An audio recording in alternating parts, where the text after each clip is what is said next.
What's up everyone, welcome to your 5th networking tutorial, and in this tutorial we're going to be going over the data link layer.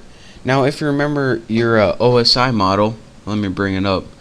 As you can see, I drew on it from last tutorial, but this is the second layer from bottoms up. It's called the data link layer, and it sits on top of the physical layer. Now what the data link layer does is it takes all those bits we were talking about. Remember, let me get something to draw on right here. Remember all those bits were ones, zeros, and ones, zeros, all that binary code, and it formats it into something called a frame. Now what a frame is pretty much a unit of data that goes over your network, and it contains your address information. So it contains, it's pretty much all of your data, but it contains all of other data too, if that makes sense. So it's pretty much all these ones and zeros, but it has things like the address of your computer of where you're sending it from, the address of your computer where you're sending it to. It also does some other cool things like check for errors on your data and stuff like that. So, for example, what we have going on so far is a connection between one computer to another, and remember, the cable between it is called the physical layer. Physical layer is pretty much anything you can touch. Now, what the data layer is, it takes all the ones and zeros, and it pretty much puts an address on them. Say, this is your address, and this is your address. What's going to happen next? I didn't tell you yet because we're not to that tutorial now. But that's what pretty much the data link layer does. It pretty much puts all your ones and zeros in an envelope, and the data link layer stamps the envelope and puts the address on it. Bam. Perfect analogy right there.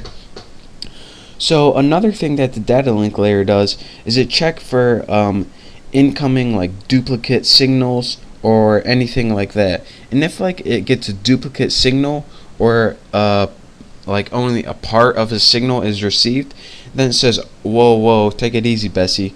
Go back, send that to me again. I didn't get that entire signal. And this might be because like again, let me get rid of this. Come on, delete. If you can remember from the last tutorial, I had something like an analog wave that had different waves like this, and you can have something called interference, and this can be like interference from outside radio stations, a radio in your house, a microwave, even a ceiling fan or something like that. So if you get interference in any of these, then the data layer link's job is to say, alright, go back, send that to me again. And also another thing it does, as I said before, is get the address of one computer to another, and this is called the MAC address or physical address. So if you're wondering, alright, well what the heck are you talking about? This is well, let me just show you. Let's see if I can find it on my computer. Accessories, command prompt right here. Now let's go to cd /. Now hopefully you guys can see this. Now I'm not going to show you guys my actual address on my computer because I don't want anyone trying to send me crap through my network. But pretty much to find all your information, go to your command prompt right here, type in cd, and then go to / like that, and this will take you to your root command. Actually, you don't even need to do that, but always a good idea. Next, type in IP config space /all, and make sure, I don't know if that's a front slash, I guess.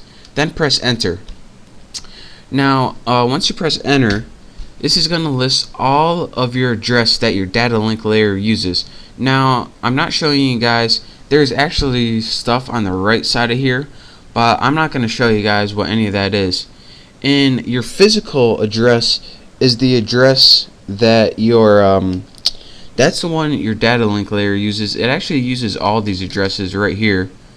The physical address should be under local area network connection or local area connection.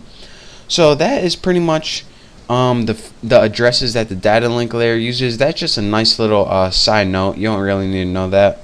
But that's pretty much how the data link layer works. You can understand it a lot more when I teach you guys the other layers. You pretty much need to know all the layers and see how they work together before you can learn just one.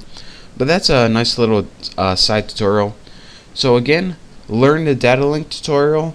It pretty much puts an address on everything. That's a summary of it and checks for errors. And in the next tutorial, we're going to be going over the network layer of the OSI model.